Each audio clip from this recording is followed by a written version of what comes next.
Hey, good evening, Indiana. Happy Sunday to you. You tired of seeing me yet? This is my third one of these today. I am here this evening with Keil Roark. He is a candidate for Congress here in Indiana's vast ninth congressional district. Welcome tonight, Keil. How you doing? Doing excellent, Scott. Thank you very much. I appreciate the opportunity this evening to talk with you, discuss the issues. Thank you again. We love doing these things. Love the chance to get to talk to the candidates. Love getting everybody on the record. Just see where you are, and if you are out there on Facebook Live, on YouTube, or directly on the Progressive Indiana website there at progressiveindiana.net, go ahead and put your questions for Keil right in the chat. Ask him about anything you want. I'll be screening things, so not everything's going to slip by, but Well, a bit of a if you got filter there, a little. good, thoughtful, respectful questions, we will go ahead and put those right up on the screen and see where Keil stands and get him on the record with your questions. Again, Facebook Live, YouTube, and progressiveindiana.net. You go ahead and put your questions right there in the chat, and we'll get those on the screen. So before we get there, Keil, we give folks a chance to get in, get settled, get their popcorn or whatever they're doing here tonight.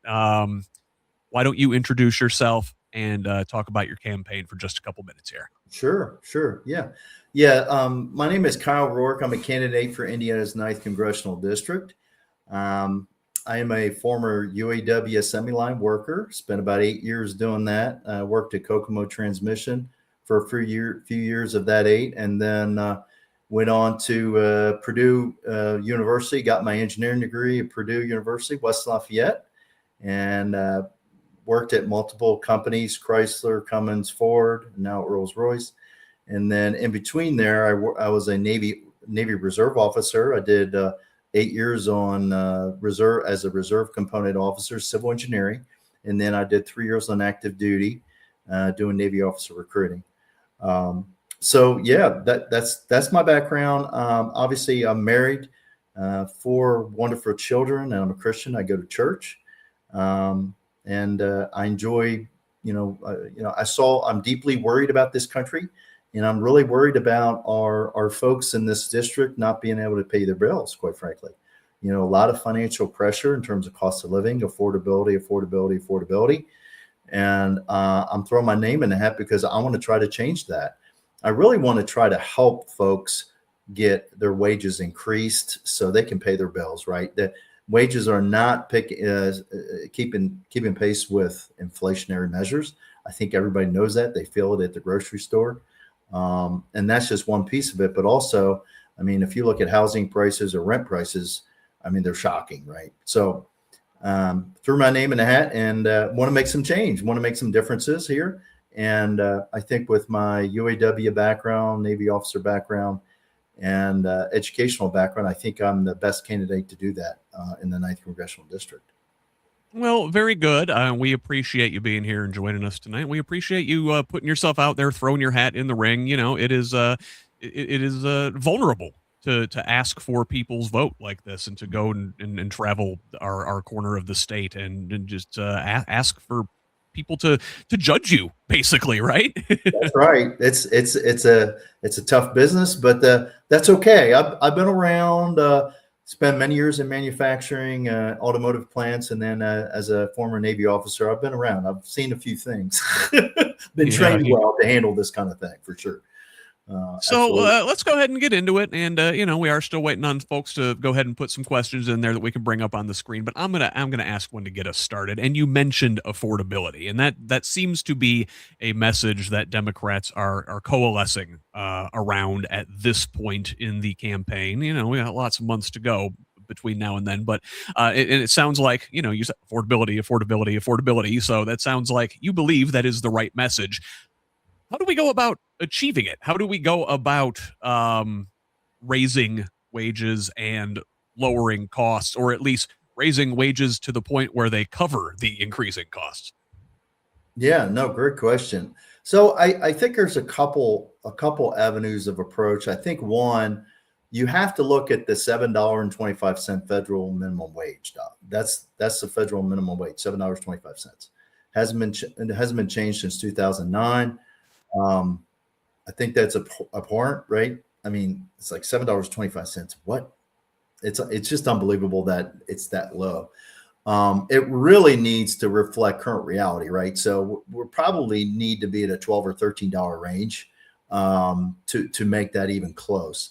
I think I just saw in the news that the Virginia governor just signed a executive order and legislation to move theirs to 15. So you're seeing it across the spectrum of different states. And then two, the second piece of that is I really think we need to start to, advocate for folks to go into businesses and trades that are in dire need. So you might have heard that obviously the baby boomers are retiring. A lot of folks are not going into the skilled trades, whether it's pipe fitters, plumbers, electricians. They're just not those trades, and they're really looking for folks, and they pay well. They traditionally pay very well. And so we have to look for incentives and subsidies to allow for folks to go to those tech schools, get a degree, and then get out and get a skilled trades job. And then the same thing goes for healthcare, right? We're always in the need to get folks in the healthcare industry, right? Nursing, phlebotomy, different healthcare opportunities, always in a need. Baby boomers are retiring, and we're always in a need for those folks to do that. So I think we hit it in two ways. We go after, the minimum wage, and then we also look at on-the-job training, those high demand skilled trades jobs that nobody's filling.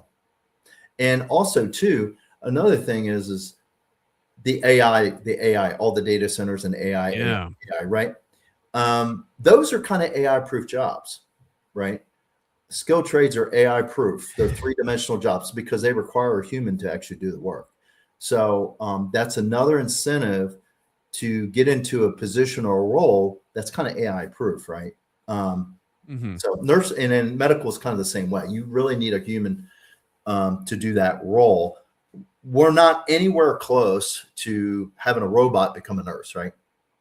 Nor should we ever. I don't think. Ever, right? I mean, we're nowhere near that. I mean, the idea that's kind of scary, but for the next 10 to 20 years, I think we're safe to say got to have a human to do that job, right? So, I would advocate strongly for those policy positions because I think there's a lot of fruit there, and that's what people want. They want a wage increase. Because what they're making now is not keeping up with wages or, inflationary measures. It's just not. Every time you go to the grocery store, you're getting, milk or yogurt or what have you, and it goes up 50%. It seems like. It just seems like every time you go to the grocery, you're paying an extra 20, 30, 40% for groceries on average. Boy, I'll tell you, I went this afternoon between a couple of these live streams, and that cart filled up, and it was a couple $100 before you know it, for sure. Oh yeah, you're like, I got 6 items. I got 6. Oh, here you go. It's $100. You're like, what? Yeah. Let me ask you, because you mentioned the minimum wage, and you said it should be something like $12 or $13 an hour. And I was going to ask, what should the minimum wage be? And I think you sort of got where you'd like to settle. You mentioned $15 in Virginia. I want to say, we were pushing for a $15 minimum wage over here on the left. Oh boy, 10 years ago. And if you look at where minimum wage was in, say, the 1950s and 1960s, adjusted for inflation, it would be closer to $30 at this point if it had kept up. So how did you arrive at that 12, 13 number? Is that solid? Is that malleable? Where are you at?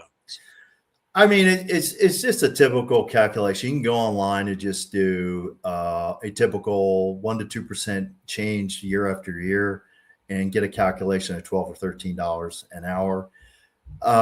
I mean, in a perfect world, we could move it to 15 or 20 or 25. I mean, there's a lot of economists saying it should be 25 or 30, right? But you have political reality, right? You got political reality. So we all know how hard it is to get legislation across, to get bipartisan legislation passed. It's very difficult.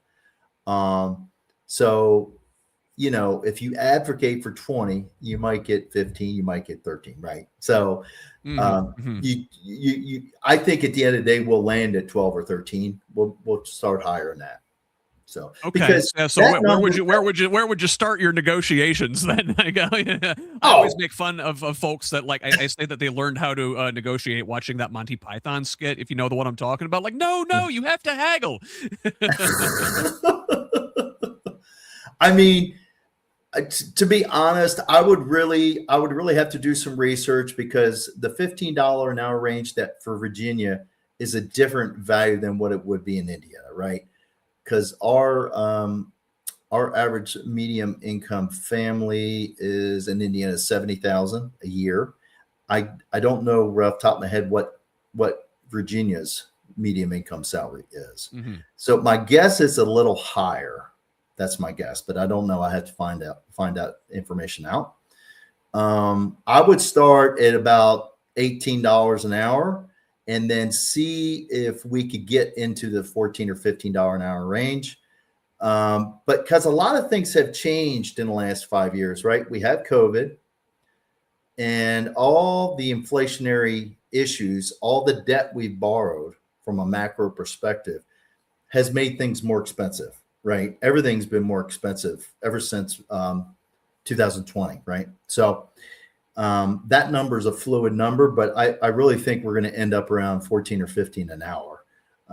But if I was to start, I would start at 18 and just see where we can land.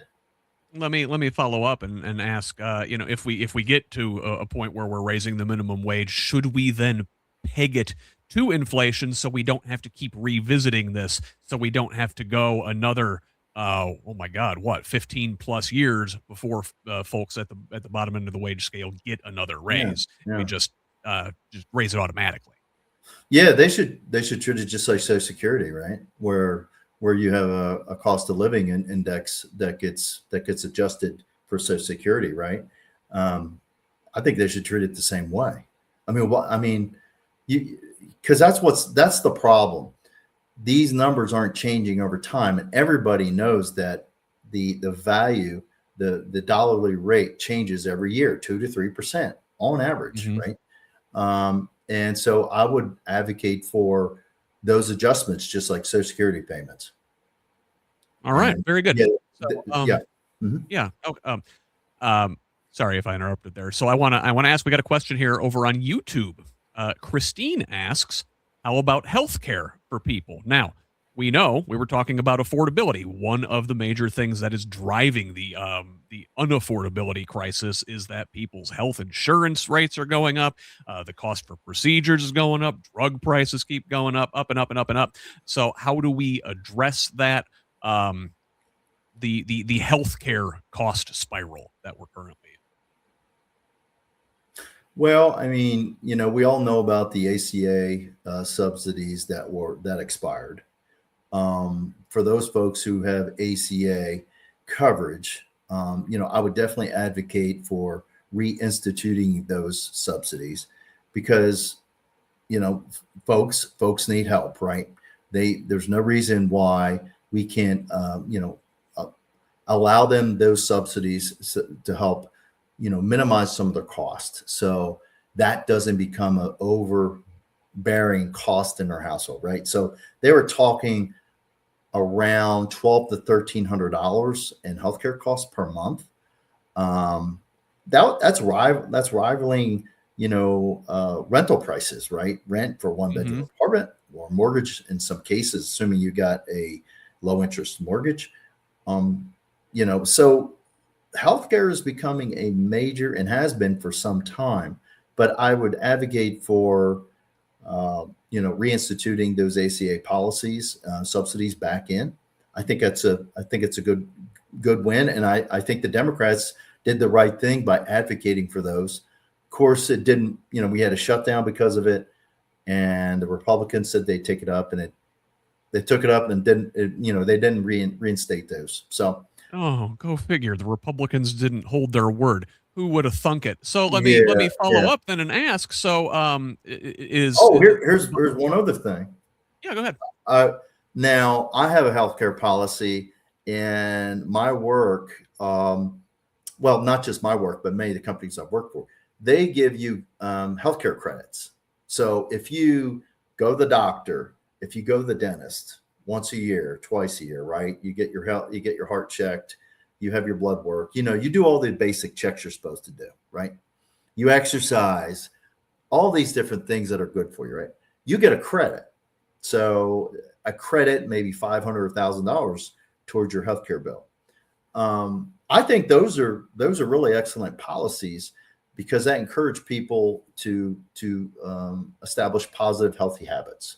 And Sure. statistically, it's proven if you have positive, healthy habits, you're less likely to get sick and less likely to get ill more often, right? So yeah, let me follow up on this healthcare theme and say, like, are these things just sort of nibbling around the edges with the Obamacare subsidies? Do the insurance companies just keep raising their rate to extract more and more subsidies? Things like the incentives to for healthy habits and stuff. That's Yeah. great, but if what about going upstream and dealing with this at a more systemic level? And some folks over here on the progressive left thinks Democrats should move toward a Medicare for all, universal single payer health plan. What do you think about that? Yeah. So, I mean, I think we need to be real careful because I mean, we do have Medicare. Obviously, once you turn 65, you're eligible for Medicare. Um, and I think we have Medicare, we have ACA, and people are required to sign up for ACA if they don't have insurance. If they don't sign up, then they get penalized during tax time, right? So they Well, get a they penalty. used to. They don't anymore. Yeah, that's right. That's right. But they do have an opportunity to get healthcare in that form. But I think the single payer idea, and Medicare for all, I would have to really look at that because in some situations, I think it's value add because there's statistical studies that show that more people have healthcare, the premiums come down. So, but I would have to look at the different states and see how that actually fans out in terms of cost. Because if it comes too costly, people are going to drop it, and it's just not going to be workable, or the coverage quality isn't very good. So I don't have the best answer on that, but I'm one of those people, those candidates that if I don't have the best answer, I'll research it and find the answer. I'm not just going to throw a bunch of stuff out there. Well, I certainly appreciate that because a lot Yeah. of times folks will just BS you and No, I'm not and that guy. If I don't have the answer, I'll just tell you I'm not that familiar with it. I need to get the answer and find out. all right, fantastic. So Yeah. let me ask. I want to move from affordability to accountability. Now, President Trump has, I don't know, violated the Constitution just about every day of both of his terms of office. Do you think Democrats should pursue impeachment right off the bat? Should Democrats take control of Congress? Well, I'd have to sit down and look at the laundry list of offenses and pick the one that's most likely to get the 66 or get the 67 votes in the Senate. Because other than that, it's an exercise of futility, right? I mean, I would even maybe consider going after Bondi more so than Trump, because Bondi actually, per the Epstein Act, broke the law. She was supposed to provide all the pages unredacted 30 days. Didn't happen. So that's clear as the blue sky, right? So I would really look at what's the most plausible case that is definitely a high crimes and misdemeanor, right? So you can debate all these different actions, like the Trump Kennedy Center. Did he have a right to do that? I don't know. Maybe. And look at the different offenses to see which one has the most wiggle room. To be honest, it's hard to believe we're here in the first place. Right, right. Oh, because he got indicted 96 times. So anyway, it's another topic. But the indictments that really bothered me the most from being an ex-Navy officer are the classified documents. Indictments. Yes. That is the one where he would have been in deep. He would have gotten convicted on that because you really can't lie about that. I mean, it is either you have the documents or you're not. And he shouldn't have done that, and he did. But anyway, that's another topic. So it would have, for me to push for impeachment, it would have to be a sure thing, because the Republican Party is not going to, they're not going to vote against something or for something that is not a slam dunk, right? It's got to be something slam dunk, right? So, you know, the Impoundment Act, where they're doing pocket rescissions, I think that is the one where they could really push impeachment, because that is actually taking authority away from Congress. You know, Congress allocated, for example, $1 billion. All of a sudden, Trump says, "Oh, well, that's that billion. No, you don't get that billion. We want 500 billion or 500. Half. We're going to take a half and we're going to move it somewhere else." That's what pocket rescissions are.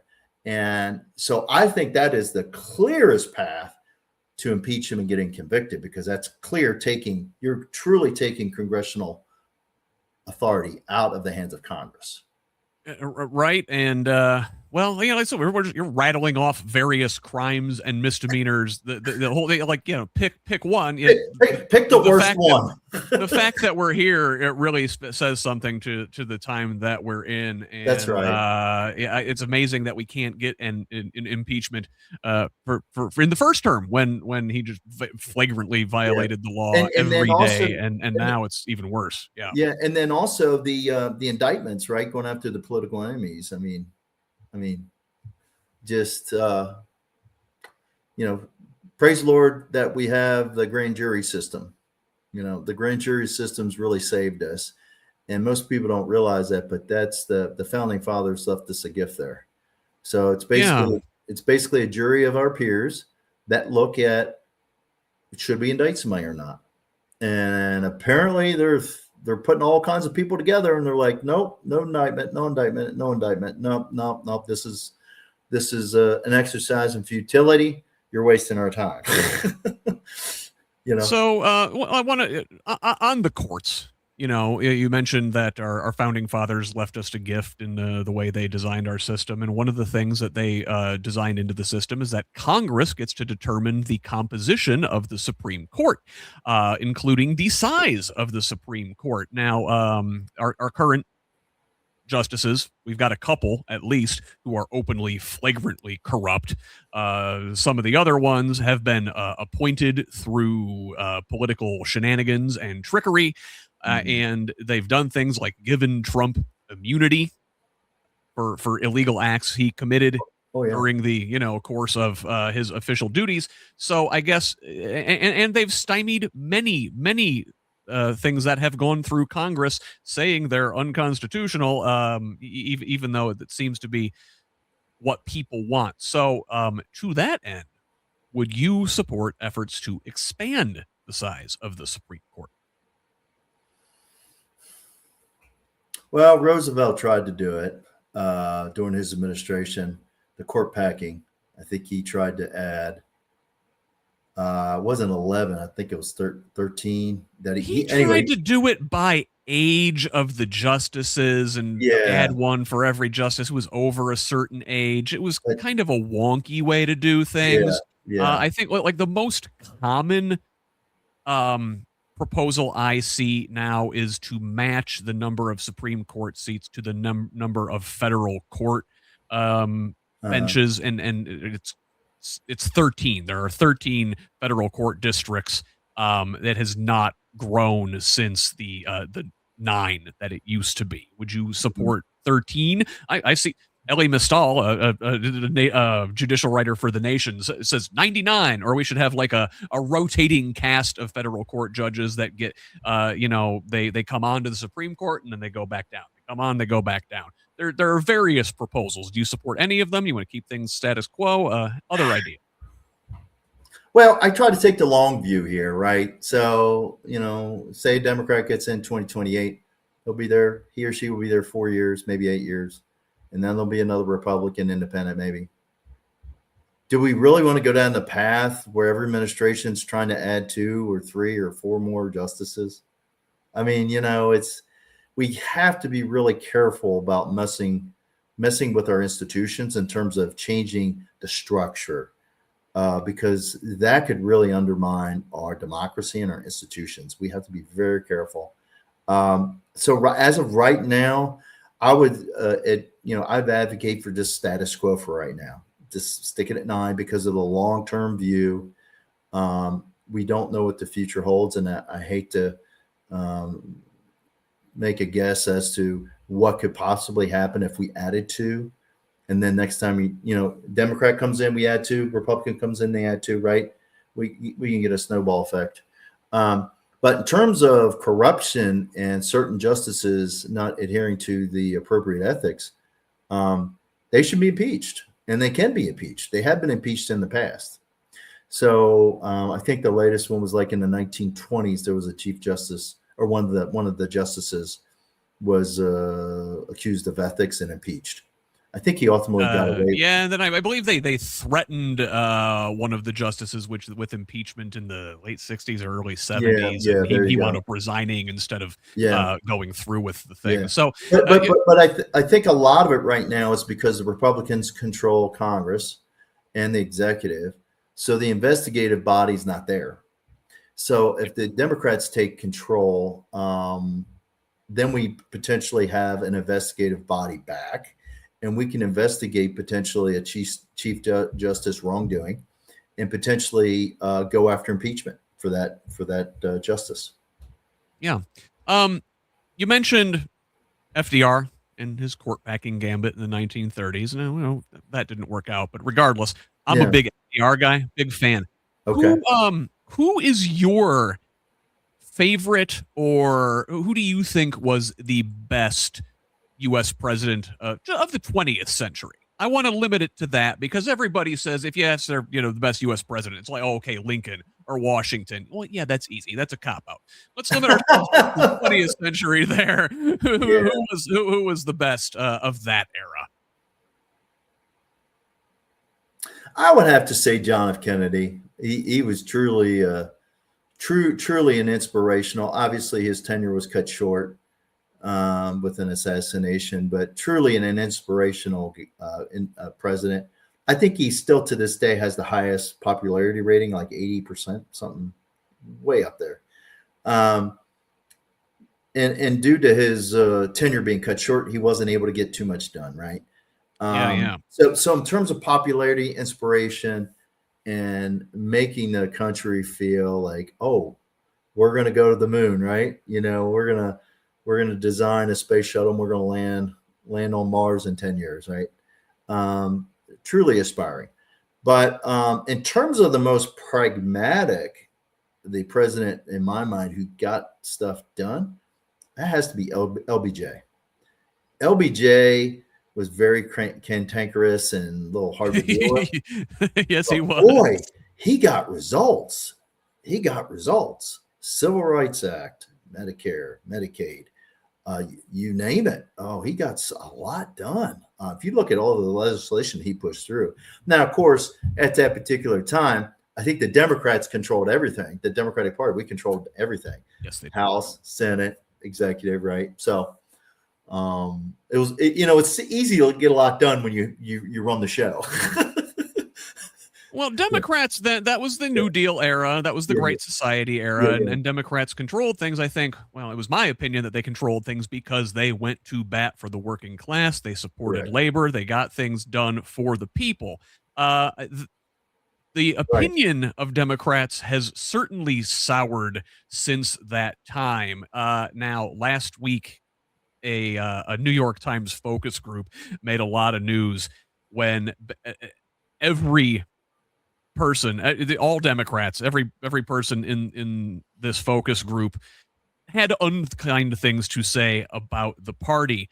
They especially said they would prefer a progressive candidate over a moderate. Now, sounds like you're saying you're more in the moderate camp. Do you is that accurate? That's kind of the vibe I get. Yes, yes, I'm a moderate centrist for sure. Um, I'm pro worker, but I'm also pro business. I want businesses to be successful, but I want them to pay their people well, a living wage, so they can take care of their families and pay their healthcare costs and have a living wage. I don't want folks to be living paycheck to paycheck, and that's not just a talking point. That's reality, and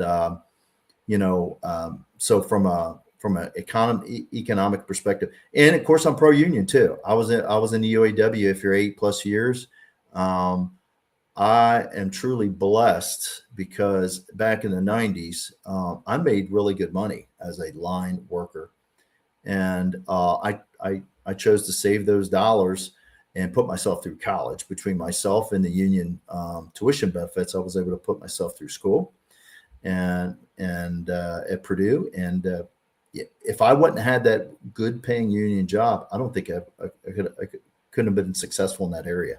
I wouldn't have been able to do it. So, because as we know, college is very expensive, right? Even then, it was pricey. So, Yeah, certainly. So, I want to ask, staying on the labor thing, a real point of contention, I think, between organized labor and not just rank and file Democrats, conservative Republicans in rural areas as well, is data centers. Now, organized labor loves them. It provides a lot of good jobs up front while they're building the things, maybe not necessarily long term. And you mentioned AI earlier. There's lots of other potential downstream effects of building all these AI data centers. So Senator Bernie Sanders of Vermont has called for a moratorium on AI and data center construction. How do you feel about this burgeoning industry? And should we slow things down, pause things? How do you look at that?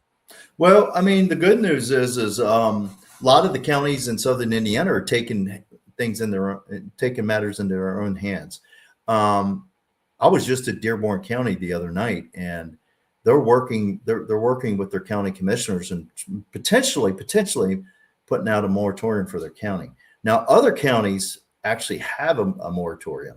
And I think I was told Franklin, I have to check on that. Franklin County might have a moratorium on data centers, but I have to, don't quote me on that. I have to verify. But anyway, there's a floodgate of opposition against them for two reasons. There's two reasons.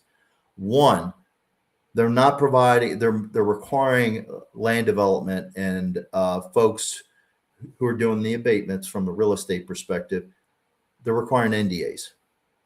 So NDAs, non-disclosure agreement, they're not disclosing where the money's coming from. They're not disclosing, who's doing the construction work. They're not disclosing anything.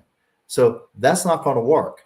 If you want to build a data center, that's fine, but you need to disclose what's going on, right? Where the money's coming from, who's getting paid.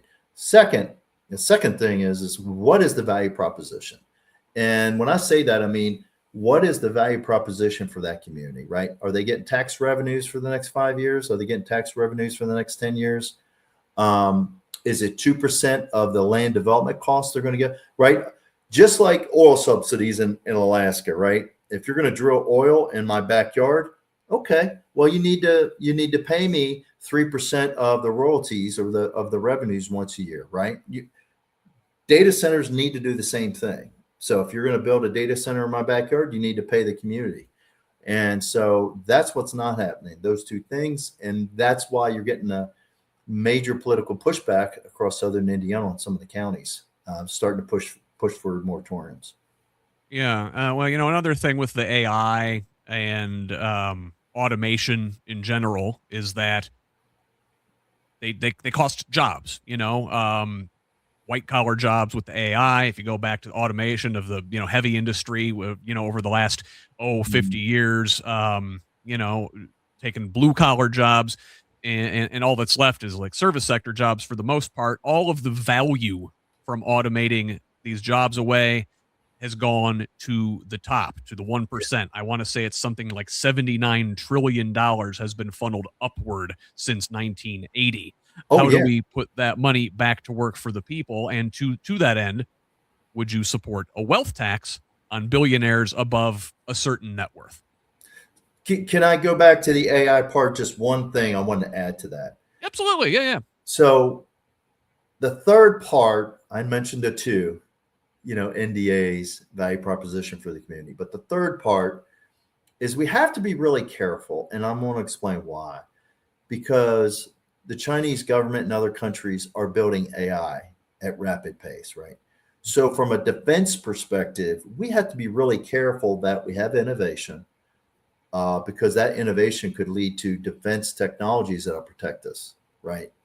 So there has to be a balance, right? We got to balance this thing somehow. And we have to be real careful, because we do need those advanced technologies for defense applications. We do not want our adversaries to have a cutting edge technology advantage over us, because that could risk our defense and our protection in the future, right? So we have to be real careful about that. So back to your question here. It says wealth tax. Yeah. Was that billionaires? Oh yeah. Well, you pick your number, right? Oh Maybe yeah. it's a billion, maybe it's Absolutely. 2.6 billion, maybe it's Absolutely. 7.4 billion. But yeah, Absolutely. All day long. Absolutely. It's the most absurd thing I've ever heard in my life. It's like Jeff Bezos, effective tax rate 4.5% or something like that. And then it's like nobody should have that kind of money in this country. Nobody. It's just absurd. I would tier it. If you're making over 100, but if you were worth over 100 billion, let's do 10 or 15%. If you're making over 10 billion, let's do 5%. Let's scale it down. Everybody has to pay their fair share. Everybody's got to pay their fair share. We all live in the greatest country on the face of this earth, and a lot of people would disagree with that. But let me tell you, some of these countries like Turkey and Hungary, China, you call out Xi Jinping, guess what? You go to jail and they shoot you. We're still the luckiest planet, or the luckiest country on the face of the planet. It's still a great place. Yes, we have our issues, and I'm deeply worried about our issues about democracy, right? With Trump going too far. And that's why I'm here. I'm here to advocate for democracy and making sure we're holding him accountable if he crosses the Rubicon, which he has. So we need the Democrats in charge to put a check in the place to make sure he doesn't go any further. But we still live in the best country on the planet. I don't care, hands down. I've been in other countries and we still got it pretty good. Even though we have our own problems. Yes, we do. Well, you know what? Let's talk about here. Let's break some eggs here. Let's talk about another country that's got it really good, because they have the United States paying for their free healthcare and their fair education and their weapons. And I'm talking about Israel, who does all sorts of shenanigans with their weapons that the United States supplies them. Should the U.S. continue to supply Israel with offensive weapons, given that they have, in the opinion of the United Nations, committed genocide in Gaza, or defensive weapons, or what level of support is appropriate to keep giving this country? Well, I would say this. I'm 54, and I can remember back when I was a kid that we have had constant Palestinian Israel conflict. They have conflict every couple of years and then they stop. And then they have conflict every couple of years and then they stop. And it's something that, for whatever reason, every president comes in, they think they have the magic trick, right, to make peace happen between the two. And then they had peace for a year or two, and then they're back at it again. So I don't pretend to be an expert in Middle East peace talks. I'll be the first one to tell you that. But I will say this, and I don't give Trump credit on a lot of things. It seems to me he's done a pretty good job here because they've stopped fighting. At least what I've seen lately, they've stopped fighting, and it seems like there's some kind of path towards a peace agreement.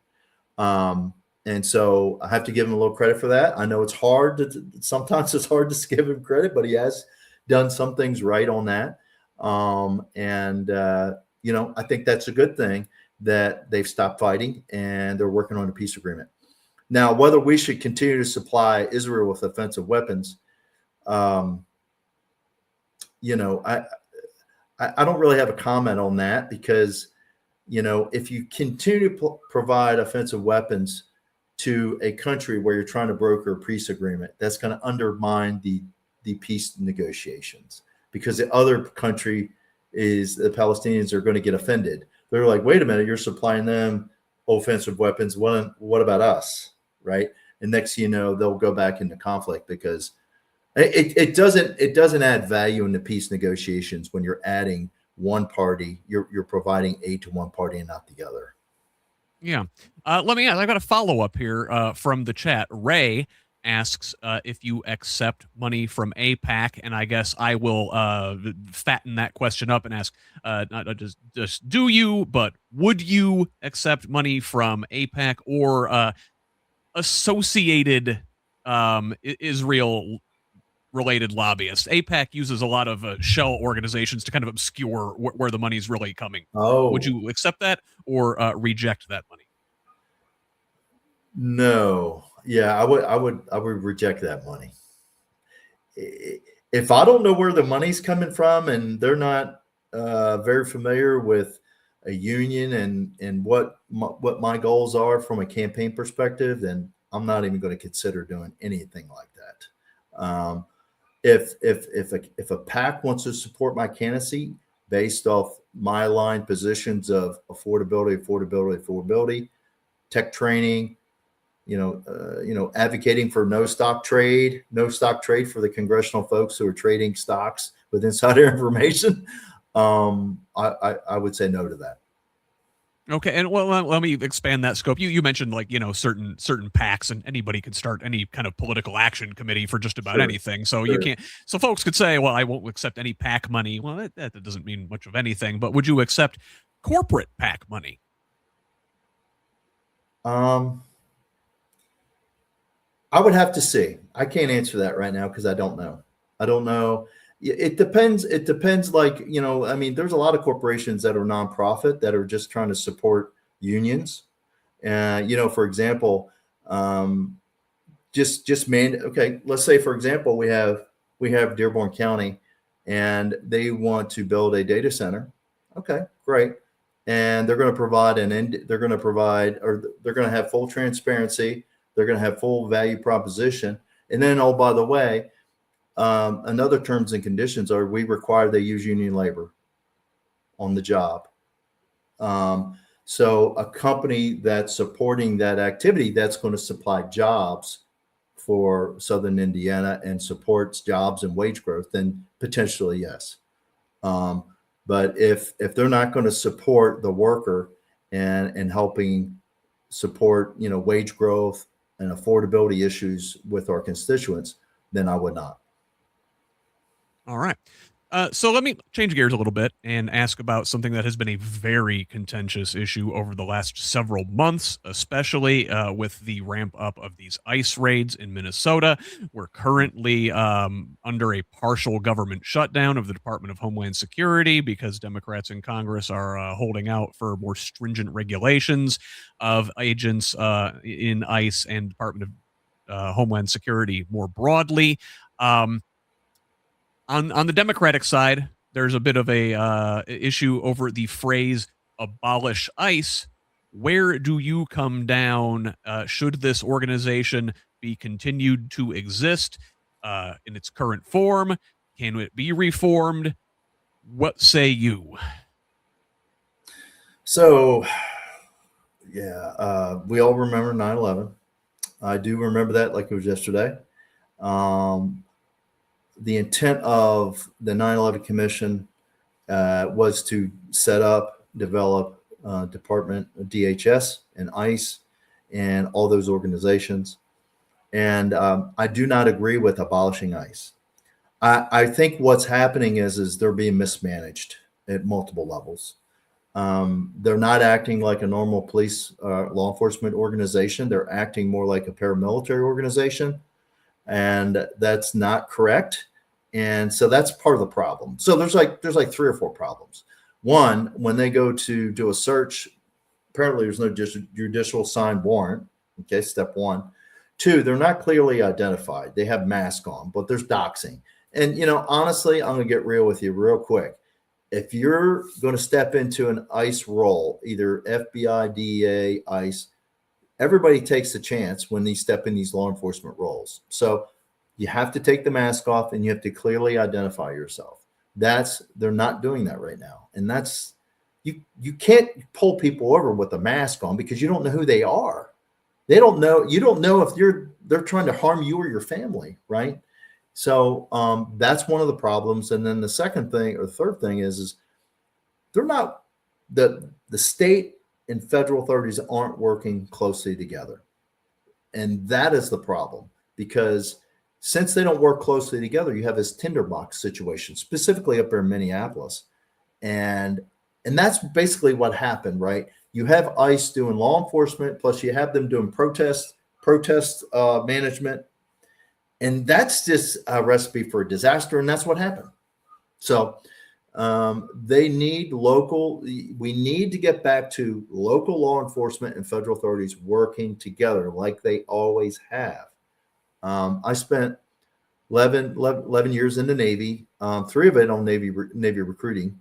And I learned a lot about how state and local authorities work with the federal authorities when it comes to law enforcement activities and how they collaborate. They collaborate on everything. Whether it's bad guy, searching bad guys, bad gals, terrorists, you name it. They collaborate all the time.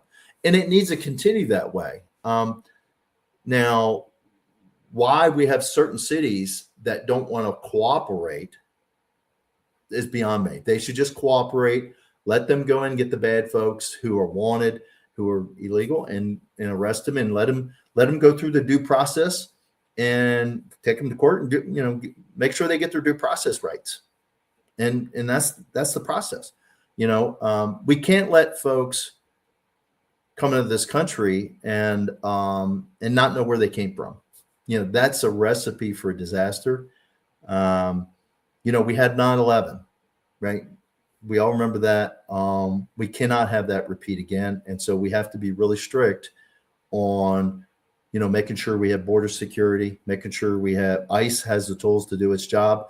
But I do agree, ICE is out of control right now. And they need to, secretary needs to be fired, and they need a new person to go in there and reorganize it and train their folks to be a professional police, a law enforcement authority, to do their job professionally, like they're supposed to. Right now, they're not acting professionally.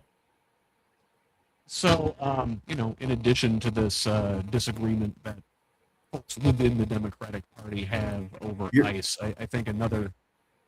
Sorry. Oh, you're a little fuzzy in your sound. Oh, is it better? Is it still fuzzy? It's still a little bit fuzzy, a little bit. Okay. Yeah, sure.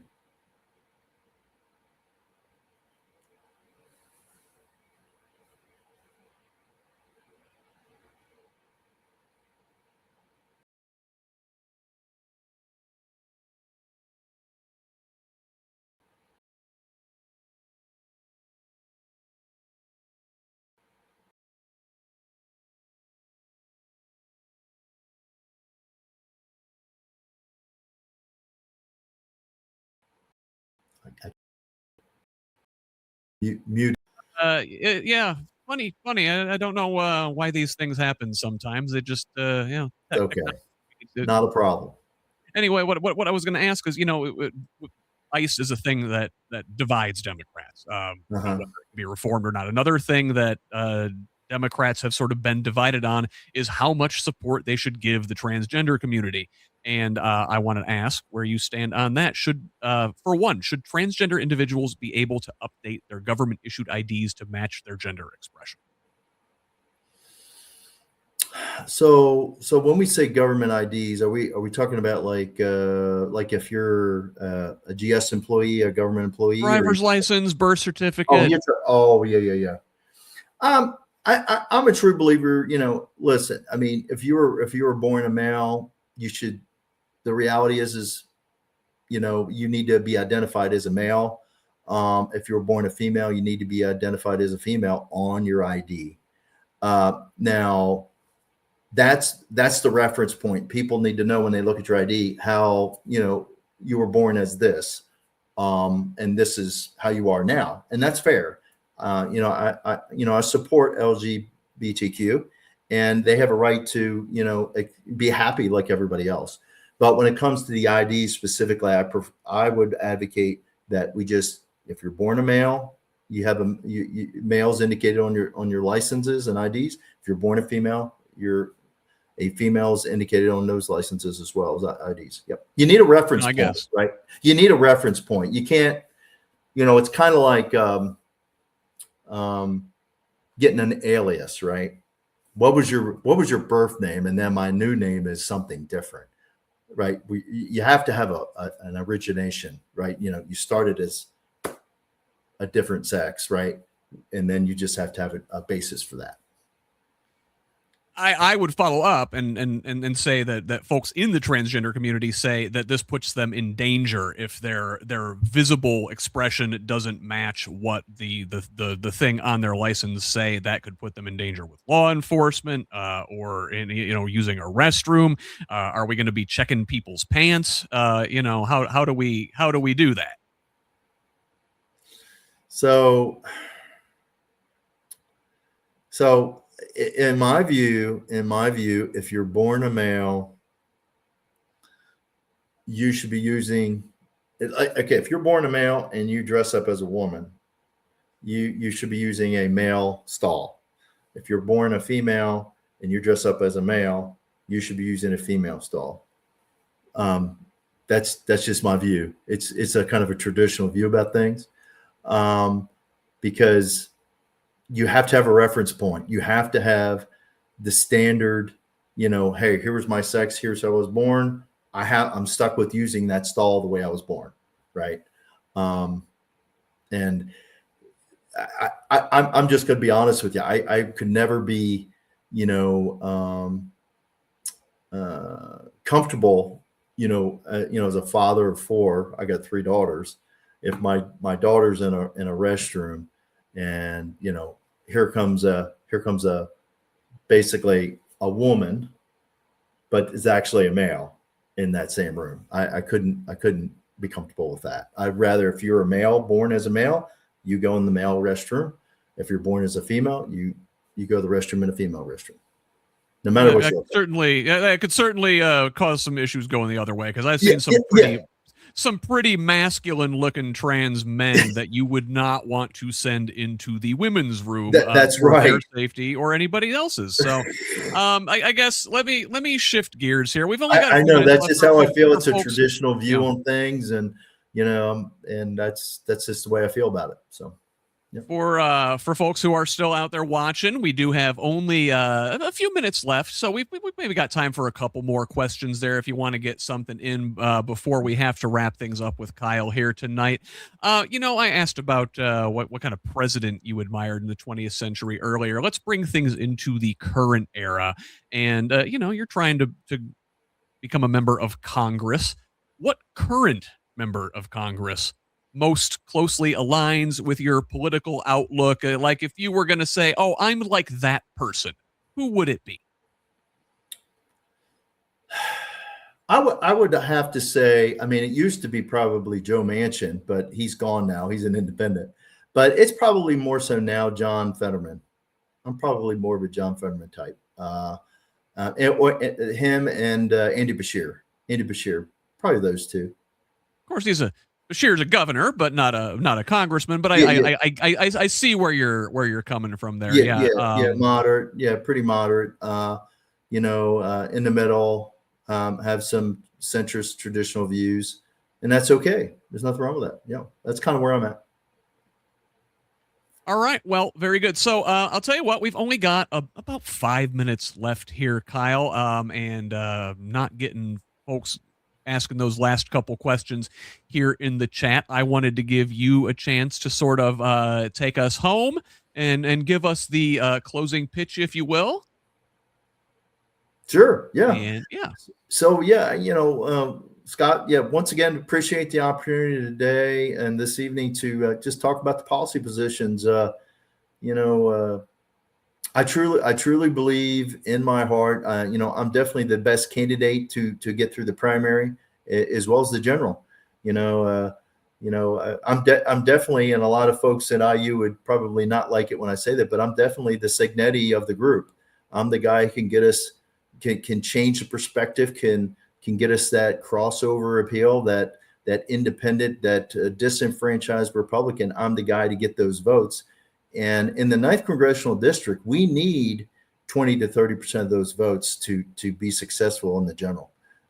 So if you're if you have a little bit, if you're a little bit more progressive, I don't think you're going to fare well in the general. I think my candidacy, my policies, from a centrist perspective, I think are the best chance we have to winning the general.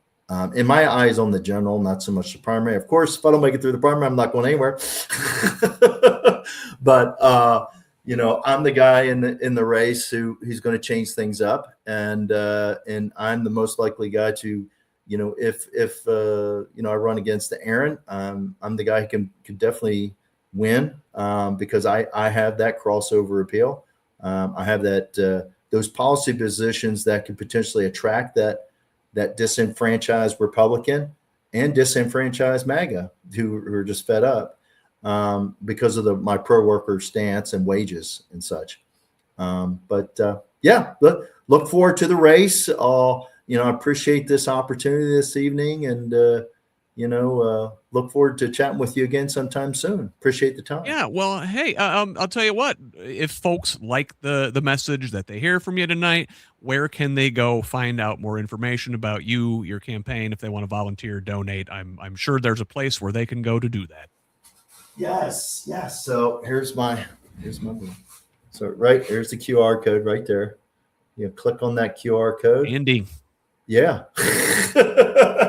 And then my website is https://KeilRoark.com. All right. And that Keil is Keil. That is Keil. Thank you. Yeah. Oh, yeah. That's my old. See my sign back there? That's from the state rep run 2022. There it is right there.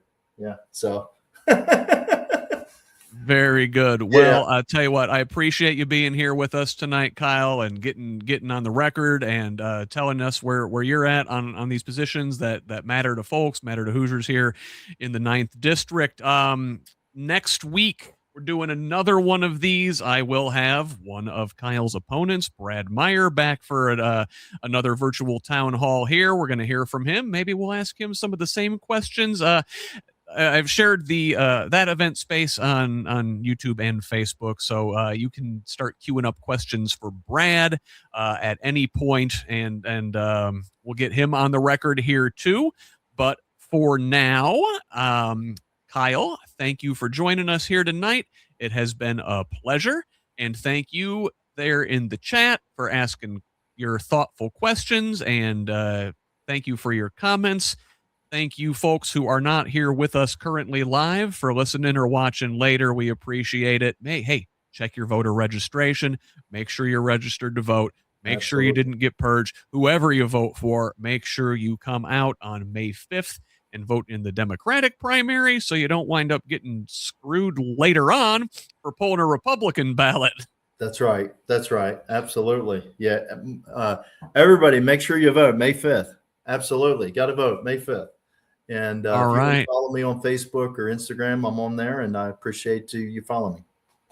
All right. Keil Roark, ladies and gentlemen, thank you very much. I have been Scott Aaron Rogers here for Progressive Indiana Network. Thanks for joining us. Have a great week. Love each other, Indiana.